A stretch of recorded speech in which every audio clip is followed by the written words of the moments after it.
Aloha! This CME activity is jointly provided by the Queens Medical Center and UH-Tabsum Department of Geriatric Medicine. As a reminder, evaluations are required for certificates of attendance. After you complete an evaluation, a certificate will automatically be sent to you. You can find evaluations by following the link in the chat at the end of the session or at any time on our website and email advertisement.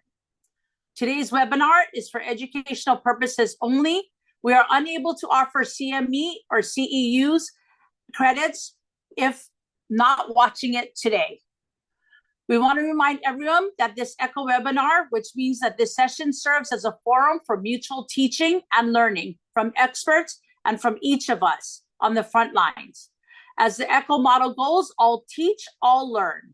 So it will take all of you to create this community of learning. In the spirit of aloha, we encourage you to turn on your cameras to help us build a community of learning. Feel free to eat during this ECHO session. Good nutrition is a key to a healthy lifestyle. A little bit about our format. After a short lecture from our experts, we will share expertise from the rest of the team and then open up the time for case discussions. We invite you to share any geriatric cases. It may even be on a topic not related to today's topic lecture. We only ask you to keep it HIPAA compliant case for discussion. That means please do not share patient's name, birthday, address, and so on. We learn best from our patients. They are our best teachers. Our interdisciplinary team is here as well, and we are all willing to teach and share our collective wisdom with you. Most of you already know me. I am Wynette Gaylord, President of Alliance of Residential Care Administrators, ARCA. We have Mary Bell Tan, President of the Foster Homes Association.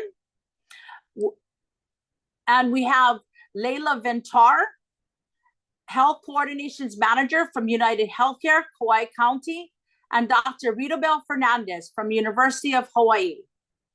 We also have Elsa Talavera from the CEO of All Island Case Management Corporation, and Kira McCoy, Health Coordinator Lead at Aloha Healthcare. The title of today's webinar is Powering Up Patient Mobility. It gives me great pleasure to introduce our speaker, Mike O'Malley. Mike is a seasoned expert in the durable medical equipment DME industry with over 15 years of experience. As the branch manager of GAMI Home Care Oahu, he oversees the entire DME operation and specializes in rehab solutions to ensure the best possible care for clients.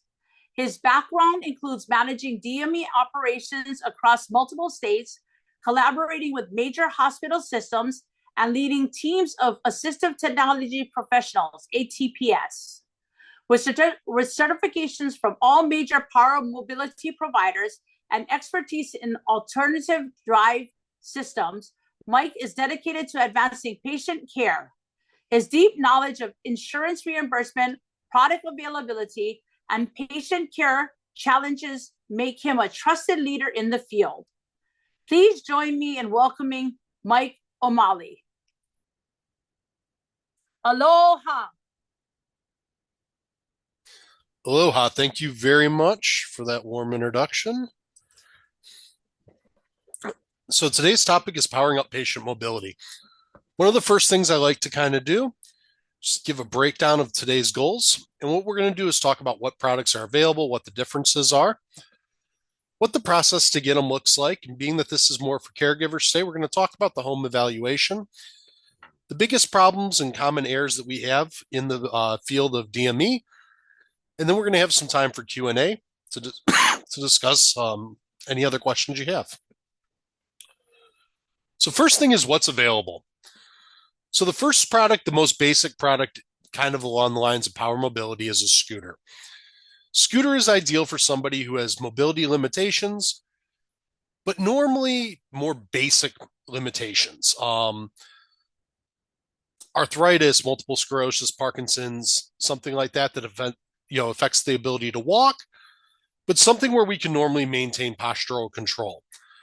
They are if you have a limited ability to perform ADLs, such as preparing a meal, going to the bathroom, getting from place to place, the scooter's a great option. In order to qualify for a scooter, we have to discuss the need of why a cane, a walker, or standard manual wheelchair will not work for the patient. And then we have to make sure the patient is safe to use a scooter.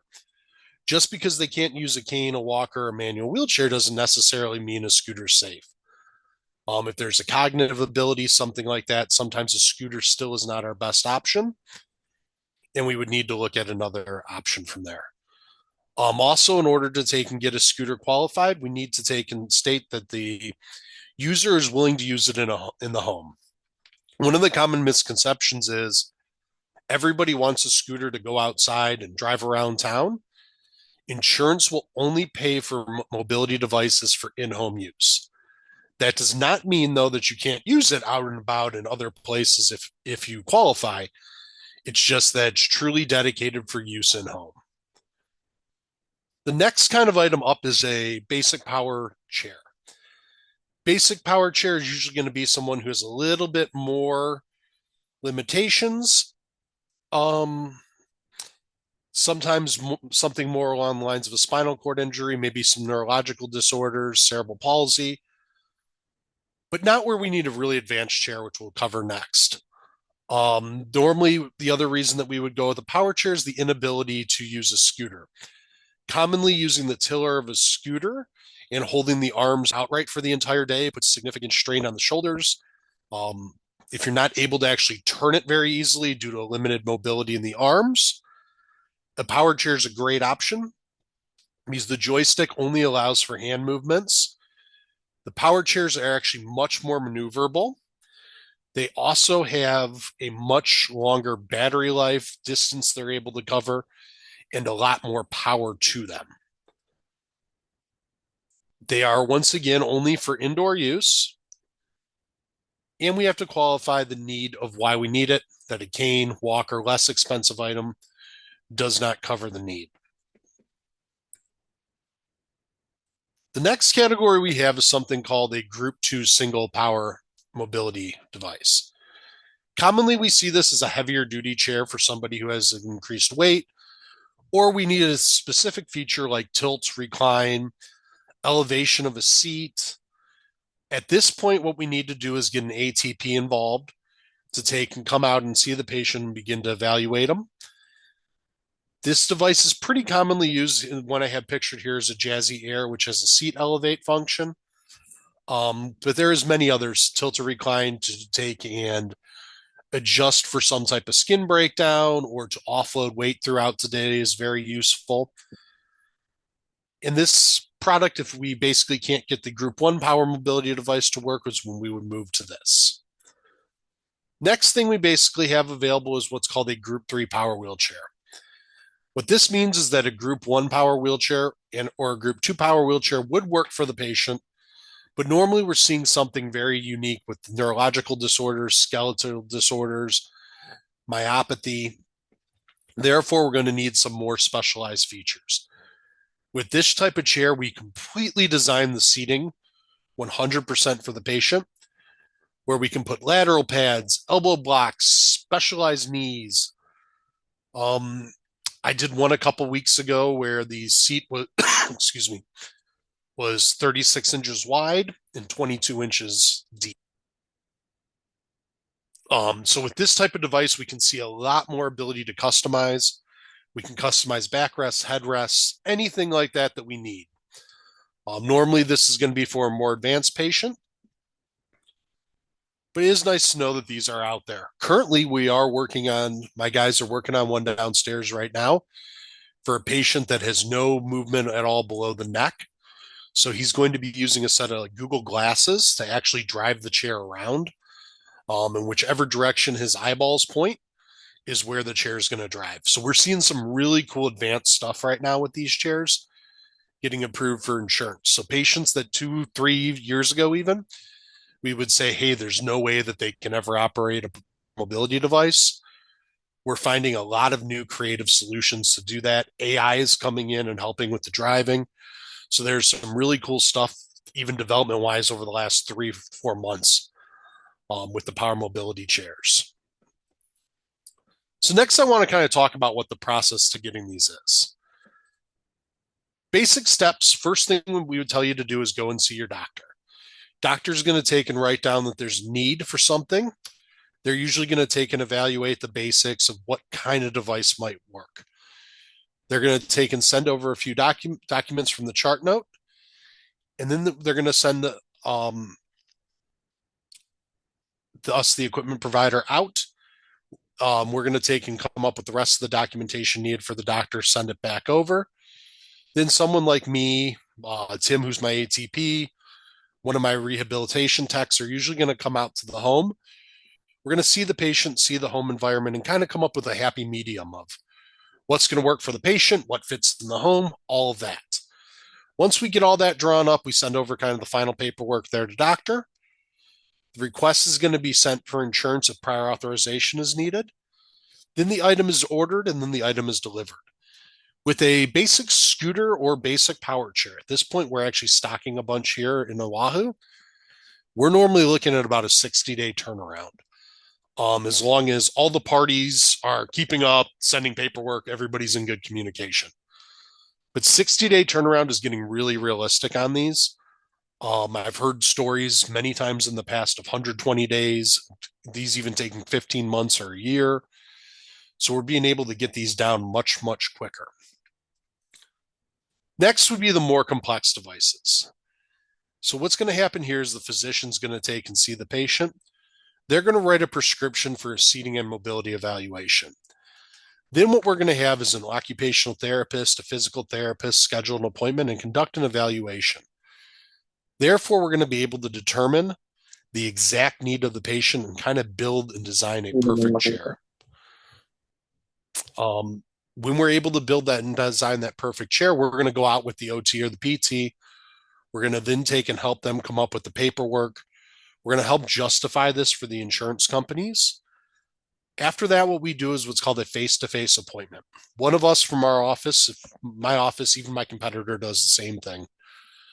We're going to attend the appointment with the doctor, with the patient, to be able to answer any questions the doctor has, discuss need, make sure all the paperwork gets filled out correctly. Unfortunately, to do a power chair, there is 4 to 6 pieces of paperwork we need, and everything needs to match perfectly on that paperwork. Otherwise, the insurance companies reject it.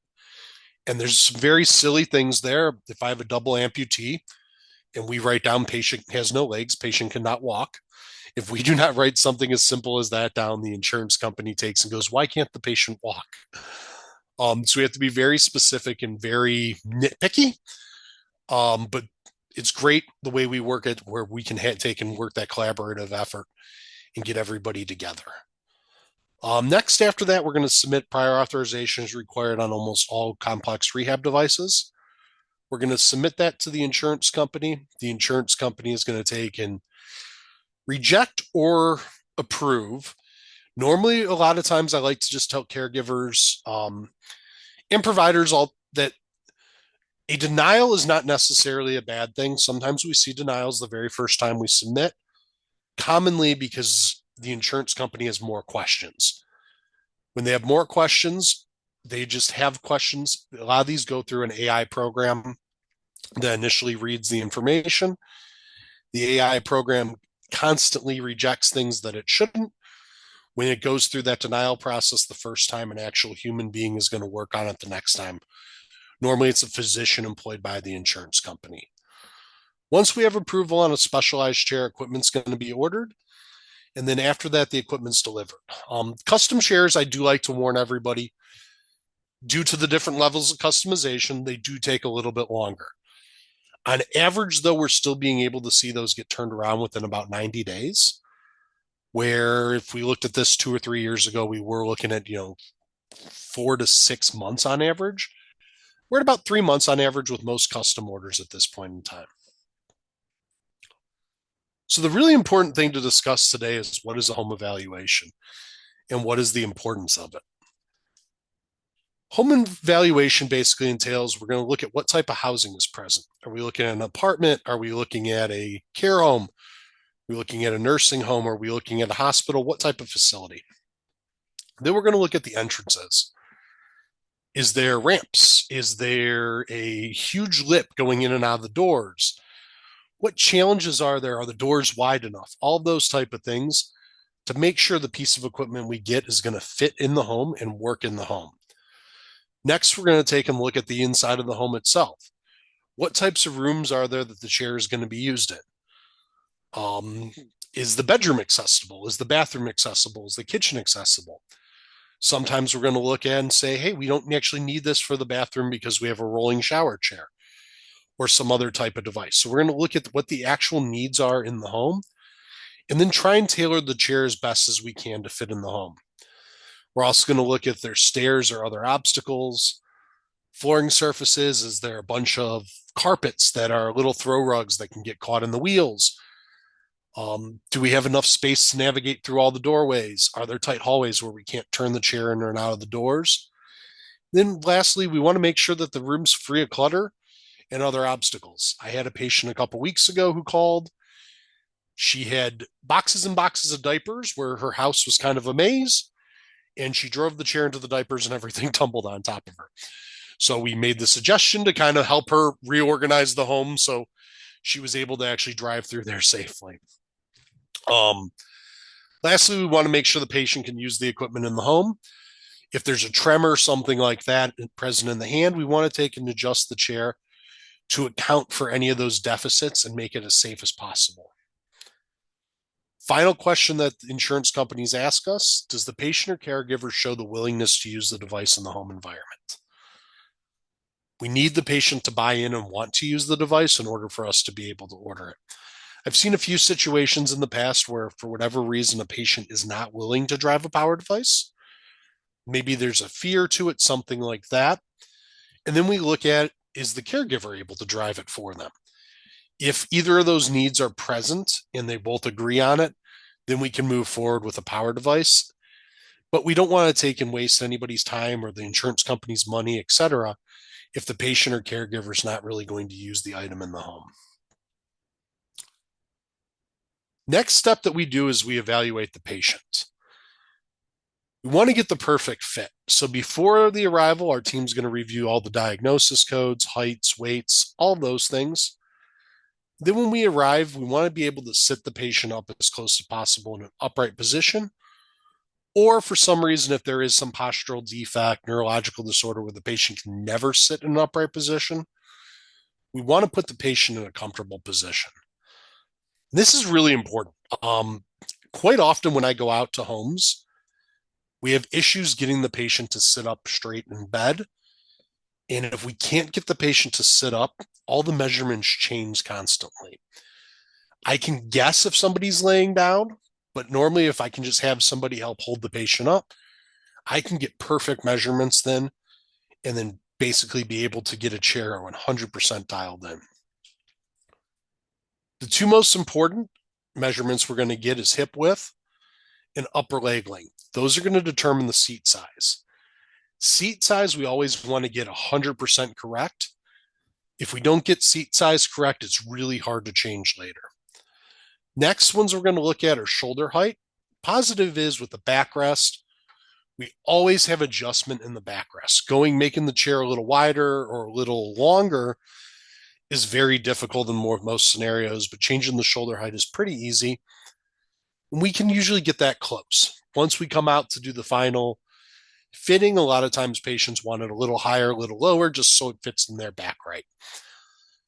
Next ones we want to do is get a chest measurement and a knee width.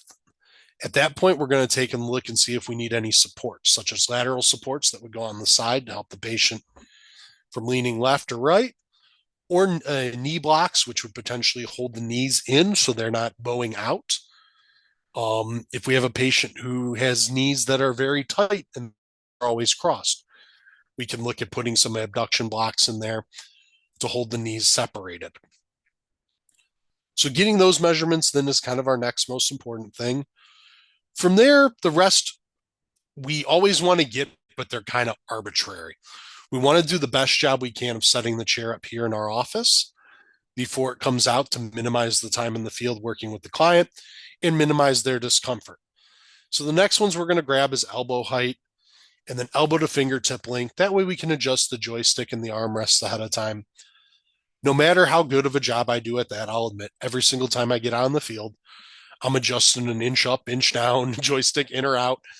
Um, those are all common adjustments to make, but the closer we can get it before we leave the office with it, the less time the patient is spending trying to get fitted, and the more time they can start using the chair, driving the chair, testing it out. Next, we're going to check the occipital ridge on the head. That's going to determine our headrest height. Commonly, there's a misconception about where headrests are supposed to go on wheelchairs. And I always see them way up at the crown of the skull or way down on the neck. It's actually supposed to sit on the ridge in the middle. It's not really a pillow to lay on or sleep on. It's there to support the head and be a headrest. If we have it too high, commonly the patient's able to then have their head fall off and tuck behind. And if it's too low, it will create pressure sores on the back of the neck. It will create a stiff neck, pain on the neck. So we always want to keep it there at the occiput. Then we also always want to check our leg and foot length. Leg length, we just want to check that so we can set the leg rests at the appropriate height. And then foot length, we want to be able to set the foot pads as close as we can to the front of the patient's foot. Unfortunately, most of the power chairs are designed where the toes are going to still hang off that front piece a little bit. They sell some type of foot plate extenders, but those are becoming less and less common due to the fact that if we add a longer piece on the footrest, we therefore are actually having problems then navigating through doorways. Whenever someone's using a power chair, I always 100% recommend some type of footwear that covers the toes to be present. We don't want to hook a toe on a doorway or something like that, get a cut, not realize it. In some of the elderly folks with diabetes and other issues in the extremities, we have these problems where we can easily cut a nail, cut a foot, and have some significant bleeding occur before it's noticed. So I always push for footwear. I know in Hawaii that's crazy and nobody likes the fact that I do that, but even a good pair of slippers with that cover the front of the foot is much safer than just going barefoot on a wheelchair. Also, by having a little bit of traction on the bottom, it prevents the footrest from slipping off, gives you much better posture sitting in the chair throughout the day also. While we're there, we're going to discuss any other challenges the patient faces and then build in the right solutions. I said before about a tremor in the hand. If we need to have the ability for an attendant to drive the chair in case the patient gets tired throughout the day, where there'd be a second set of joysticks on the back for somebody else to propel it. If the patient is on some type of tube feed or a ventilator, we can definitely build those into the chair and take those into account. Anything else that kind of goes around that area, we work with the patient, discuss it with the patient, get their exact needs in the home so we can achieve a really good outcome when it comes to the chair. All right. Next thing is I want to talk about some of the biggest problems and common errors. So I run into a lot of confusion at all times on what is actually available and what things are called. Quite often I get people that think a power chair is a scooter is a power chair. So the power chairs are always going to have a joystick. The scooters are always going to have a tiller. There's also a lot of confusion there on whether or not insurance covers them and what type they cover. Insurance covers them if a patient qualifies, but they do once again only really cover for in-home use. Once you get it, you can take it outside and do whatever you like. One of the other real common misconceptions I get is three-wheel versus four-wheel scooters. Common sense would take and tell us that a four-wheel scooter is actually a more stable device. But in reality, when a four-wheel scooter cuts a tight turn, two of the wheels actually will lift up off the ground to account for that turn. A three-wheel scooter, therefore, is always more stable because all three wheels make consistent contact with the ground. When you go around a tight turn with the three-wheel scooter, it's much more manageable. It will tilt slightly like a bicycle or a motorcycle when you go around a turn, but it is by far a much, much, much more stable device. I don't know of too many, I don't know that I've ever had a patient tip over on a three-wheel scooter. I can tell you I consistently have patients tip over on four-wheel scooters. Next challenge we usually have is getting paperwork and getting all the paperwork correct. To avoid that, we normally take at my office, at my couple competitors on island that I know very well, we all will normally come out to the doctor's appointment with the patient to help the doctor facilitate getting all that proper paperwork in place. Next usual problem we have is some type of change to the doctor or the insurance throughout the process. I don't see this as commonly, but back a few years ago when COVID was going on, I saw that I was on Kauai at the time and we had a lot of doctors leave the island, a lot of new doctors come in.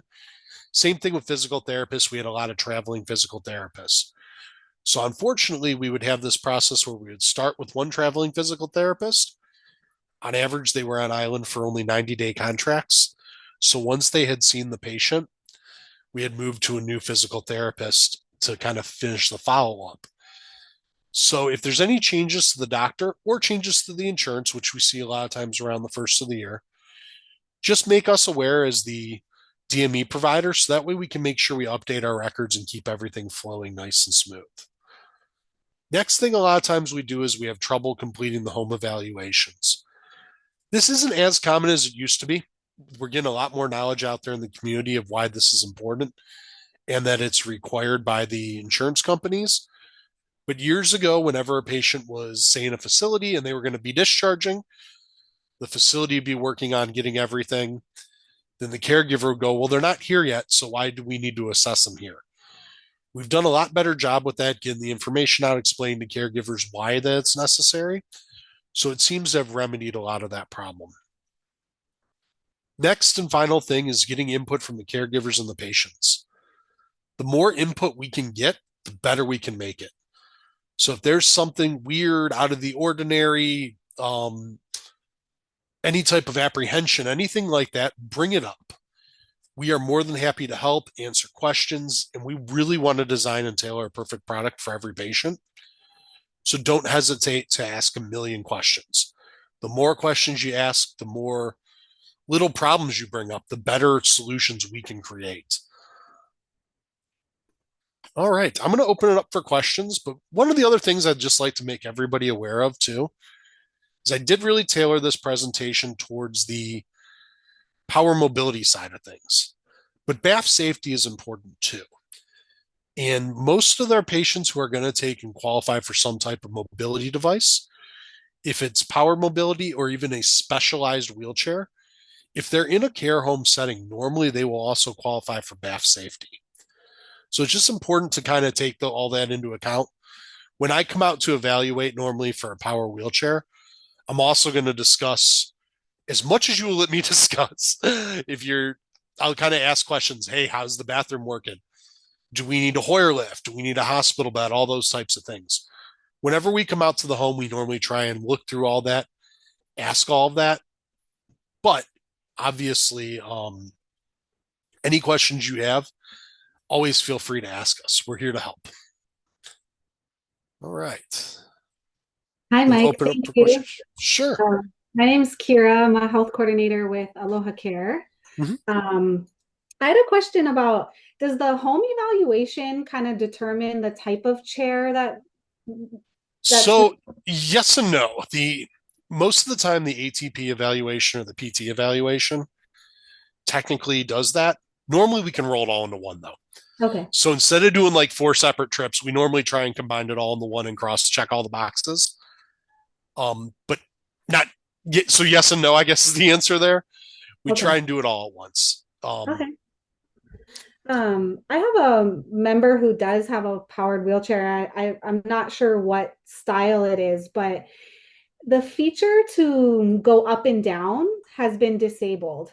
And it would be helpful for like transfers and everything, but they were it was kind of explained to them that it was something that he couldn't have on his wheelchair. So I was wondering if is that common where insurance doesn't cover for that type of feature on the chair? So yes, it needs to be justified. That is one of the harder things to justify.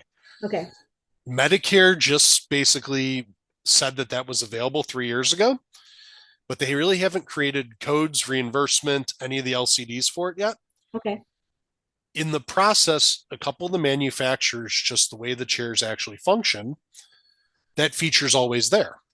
Mhm. But unless us as a DME company gets it qualified and paid for, the manufacturer won't turn it on. Understandable. So it's a weird kind of catch-22 scenario we're in where it's like, hey, everything's there to do it. Why don't you just turn it on and do the positive customer service? Yeah. And I would love to turn it on. Mhm. But unfortunately, we found out how to turn one on one time. And then we found out everything else warranty wise was not going to be covered afterwards because we turned it on. And of course, they somehow know because of the internet. Yeah, so it's a new chair for my member. So could I go back to the PCP and ask for that documentation to be submitted to you folks Yeah, or? definitely. Okay, awesome. Awesome. Does anybody else have any questions for Mike?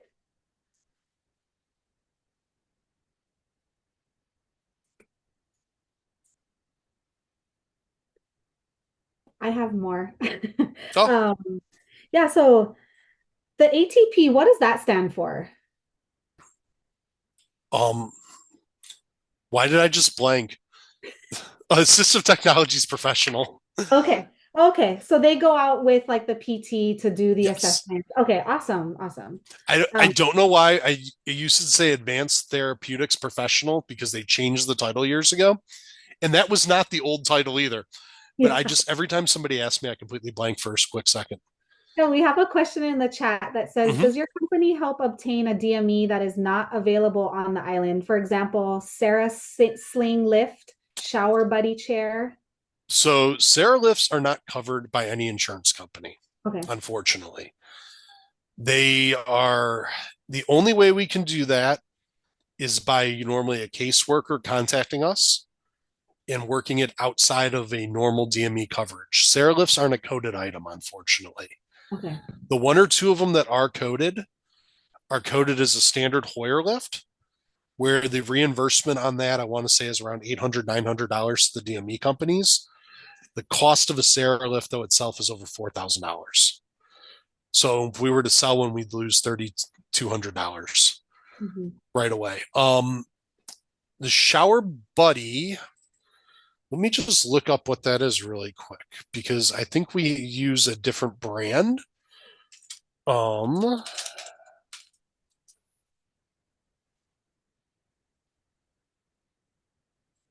so yeah, shower buddy's not coded. We use something called new products or RAS, which is the exact same item, but it's a coded item. The shower buddy basically came out with a slightly cheaper alternative that was like it's kind of the knockoff that's sold directly to the public online. It has some deficits to it. I've used one in the past. One of the big deficits that it has is it has a bunch of plastic connections and clips on it that using it in the shower, eventually those dry out and crack. Mm. Where new products or RAS, they both use metal hardware covered in plastic. So therefore, there's no cuts or anything that's going to happen to the patient. Nothing dangerous happened in the bathtub. But instead of it being a plastic piece that eventually kind of plastic in the shower goofy after a while and eventually shatters. Okay. So we use kind of two other systems that are much safer in general. Okay. And another question was, how long is the warranty for a power chair? Great question. So every piece of the power chair is going to have a different warranty. Oh.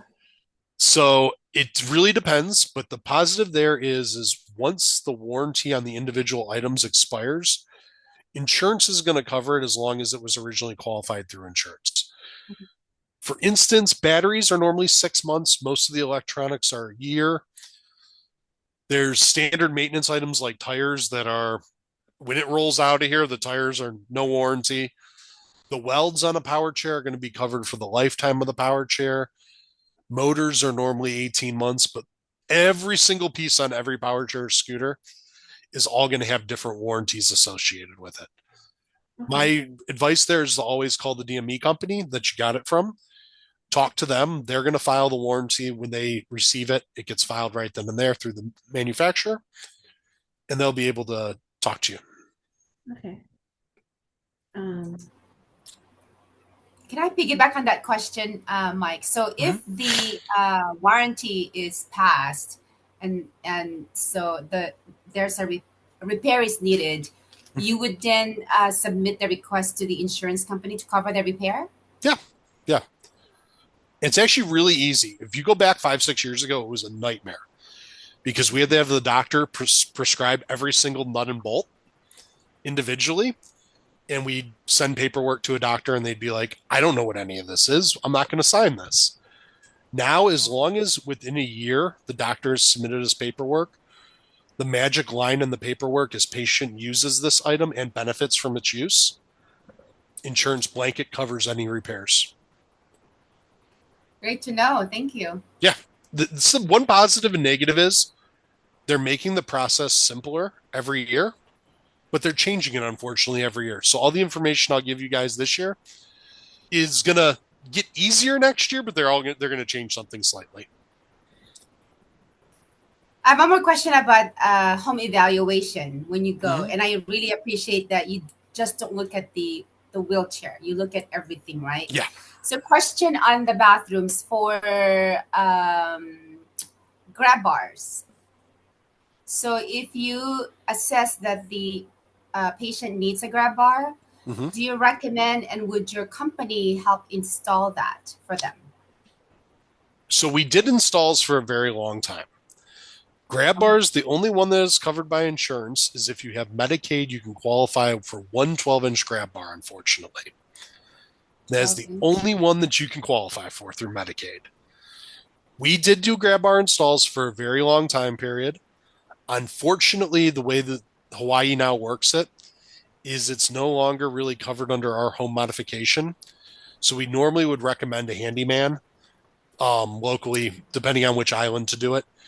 Just it's kind of out of our realm of stuff to find the stud in the wall, to make sure, what type of shower stall is it? Where's the tile?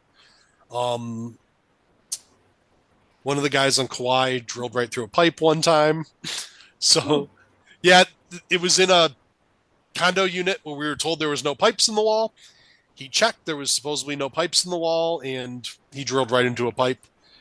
So we kind of let that go to the handyman professionals in that scenario. We used to do it, and it just kind of became a major liability for us as a company. So we normally, though, will make a recommendation to somebody on each island that we've worked with in the past. So I live on Kauai, and we know that we don't have a lot of those folks that can do those for our elderly people, especially if they live alone. They have no support. I happen to know that GAMI also carries the magnetic type. It's suction cup. A suction cup. So is that something that you would recommend in place, and you would install that for the patients? Yeah, that one. All that they have to do is just wipe the wall and stick it on there. We can show them how to do it, or we can normally do it for them. There's a really nice guy named Jason. I can't remember his last name, but he's an awesome handyman on Kauai. I was the manager over there for 5 years before I moved over here. Wow. And he does a lot for older folks, he's based out of Elieli. I can't remember any of his other information though, but he used to come in all the time and buy grab bars from us. So anybody in the Kauai office could probably get you his information, or there's a couple other ones over there that we've worked with in the past. Thank you for that information. Yeah. I might need it. No problem at all. I try to have as much as possible. Anybody else have any questions or experiences with power chairs? I've got one quick question for Mike. I'm the health coordinator for Molokai, and it's problematic to get service out here and to even get new scooters. Has any advancement been made toward Molokai or Lanai? We are keeping our fingers crossed. We recently made our first trip to Molokai to service. It was actually 2 weeks ago. We have a couple pediatric patients over there. So we did our first kind of trip over there as a test case. We are hoping and trying to figure out a way to work it with the insurance companies right now to get stuff to Molokai and Lanai. We did some things back in the early 90s with both islands, And then for a while, Molokai had its own DME company for a little while, which kind of created major issues with us servicing and back and forth. The issue with doing it is getting things on the plane to get over there. We have a few things in the works, so stay tuned. Basically, I just don't have a perfect answer for you yet. I wish I did.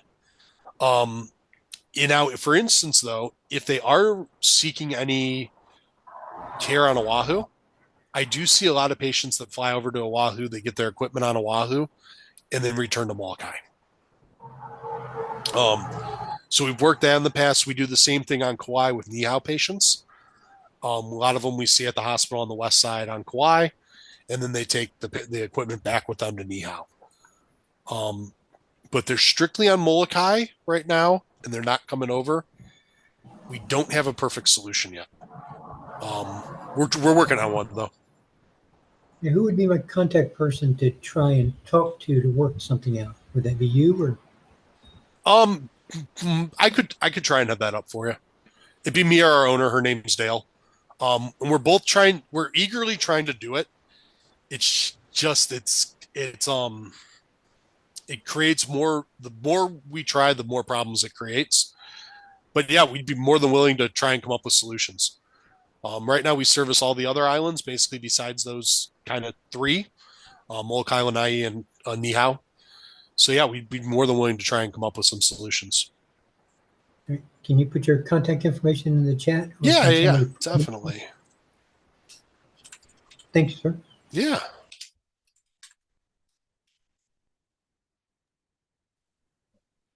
I had a question about kind of for members or families who might have the ability to pay out of pocket, for example, like a secondhand chair or scooter.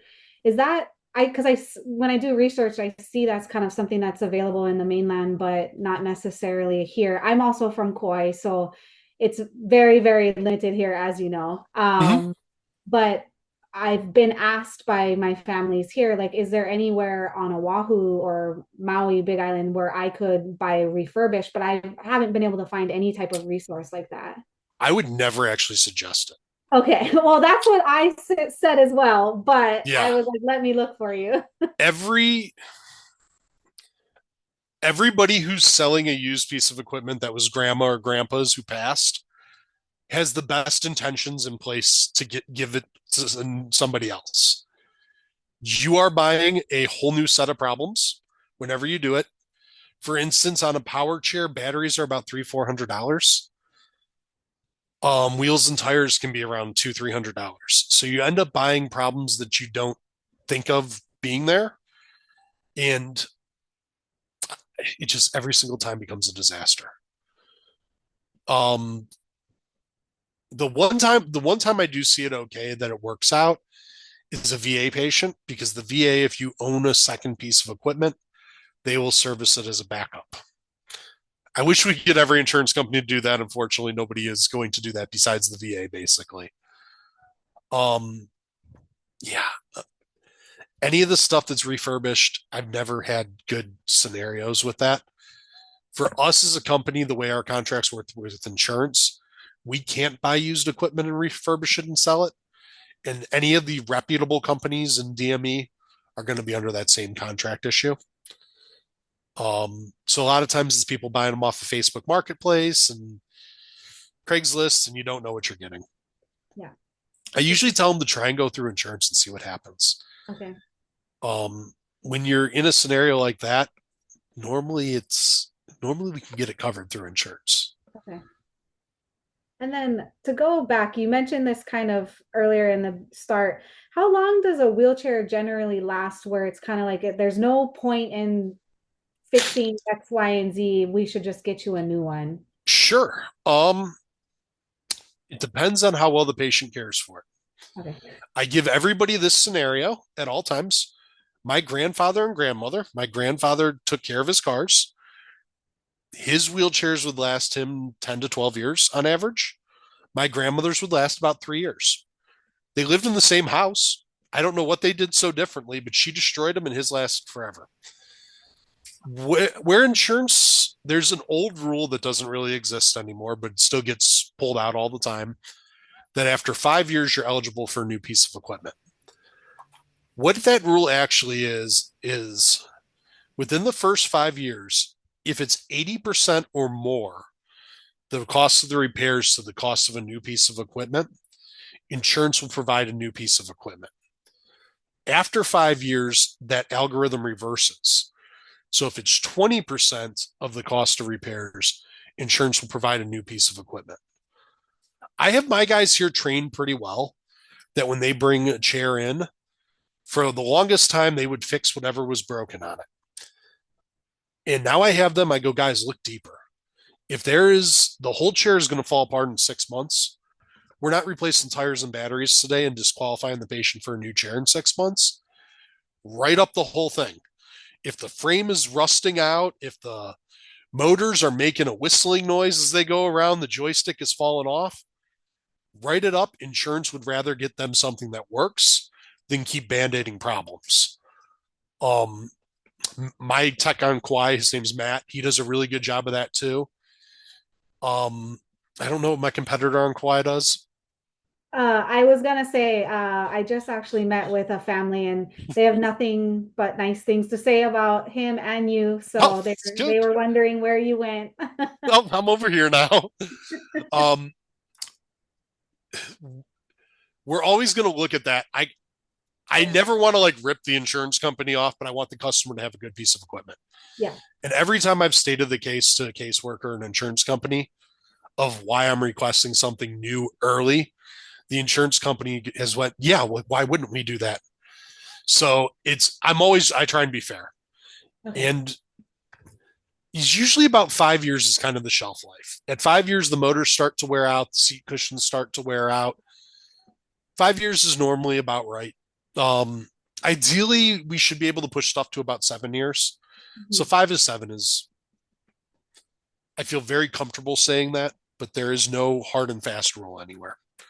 Great.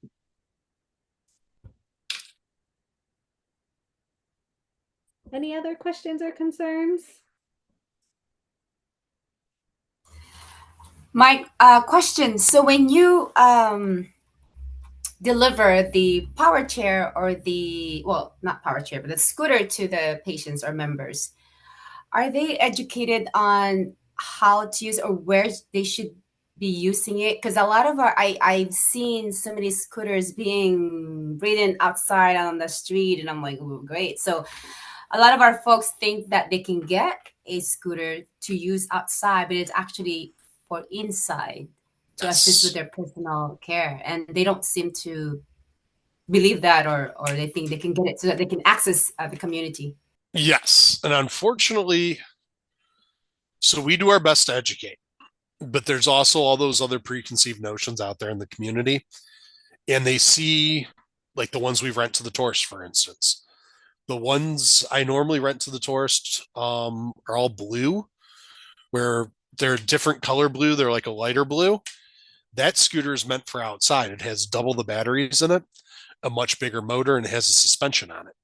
That one is actually designed more for outside, which insurance unfortunately won't cover that one. So we kind of suffer from this little bit of preconceived notion there that it can go outside and it can handle all kinds of rough terrain. We do our best to educate everybody. I normally, when I come out, I'm going to show you everything about the scooter. Then I make you sit on the scooter and I go through kind of everything again, like the control panel on the top of it. And then I'm going to usually drive it around with you for a half hour, or at least as much time as I can possibly spend on that given day. As I do that, I usually go through how to charge the batteries a couple hundred times. Now, when I leave, unfortunately, I can't be in control of what you do with the scooter after that. And I see some very creative uses of scooters. When I was on the mainland, I saw a guy who put a snow shovel on the front and tried to plow his driveway that way. I have another individual on Kauai who tried to hook up an old style push lawnmower to the front of the wheelchair and mow his grass that way. So I see very creative things. Unfortunately, there's nothing I can do once I leave, but we can try and provide as much education as we can. Great. Some take it to fishing. Yeah. They go fishing. Oh, fishing. Yes. There's a guy I know that races another power chair user on the bike path in Baja. And they have sent me videos of that. I'm like, please do not do this. Like, I do not want to know. Yeah. Yeah, there's all kinds of creative uses you see people do. That being said, though, too, there is some other models and other things that are designed specifically for outdoor use. None of those are covered by insurance, though. So that's the one thing I kind of try to explain to people is I've got probably in all my showrooms right now, I have one called the Baja Wrangler, which is a mobility kind of looking scooter, but it is 100% designed for off-road use. It goes to like 25 miles an hour.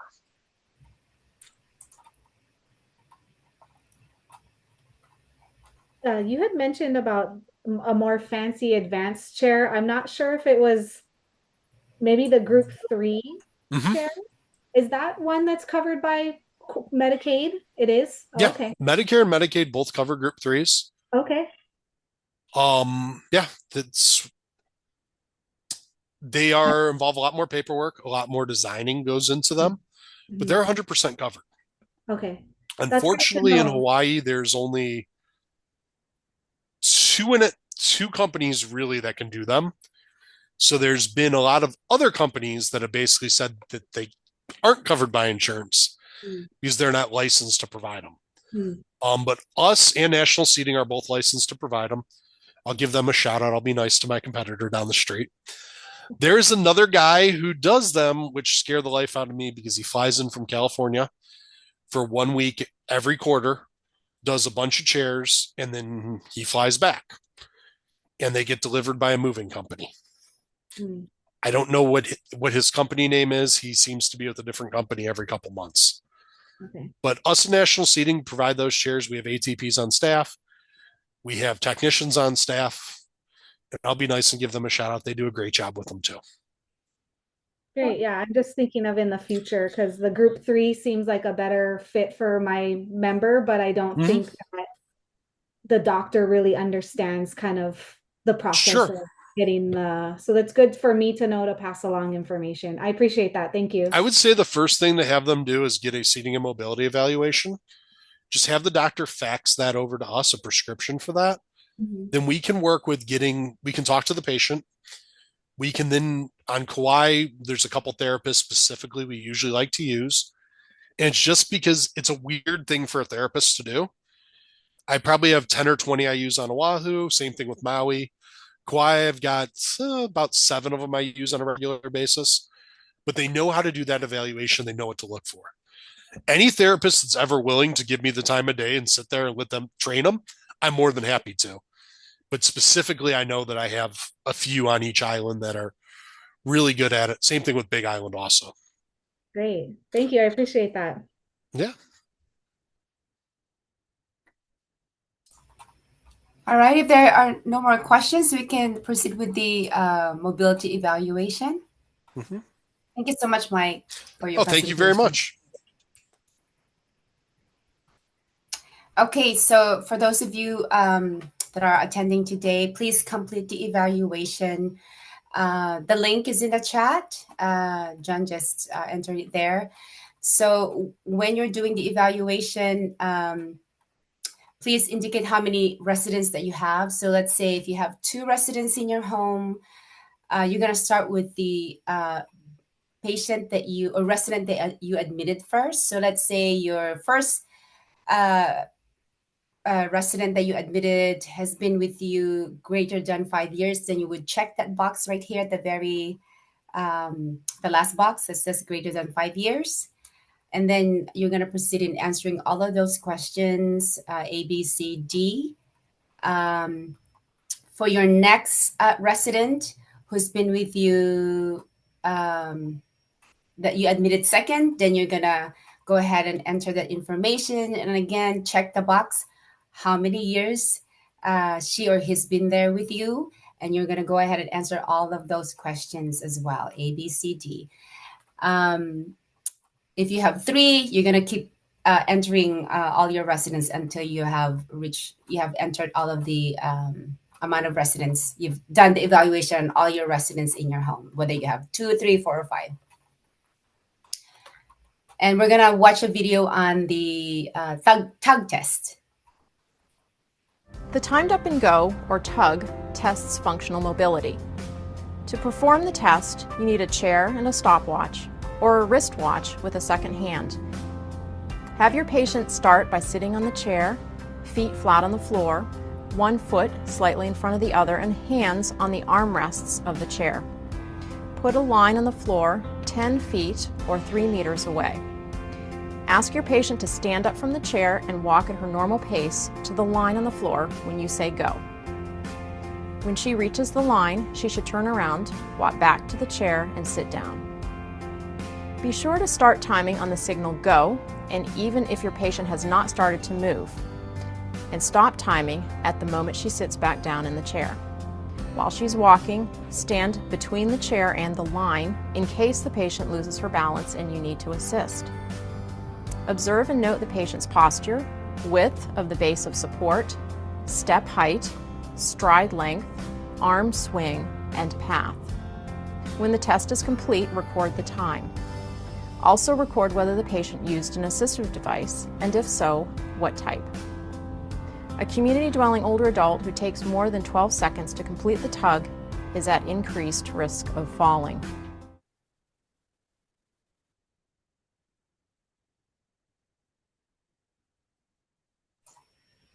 Thank you so much. Are there any questions about that?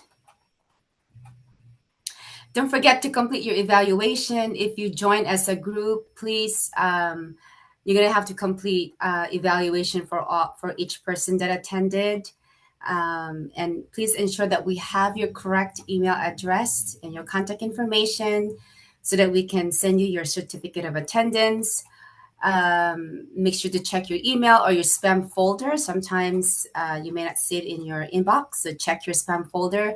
For the registered nurses or nurse practitioners or doctors attending this meeting, you will be receiving the CMA certificate at the very end of the end of the year. But please complete your evaluation, and thank you so much for your service and for being here today. And thank you, Mike, for that presentation.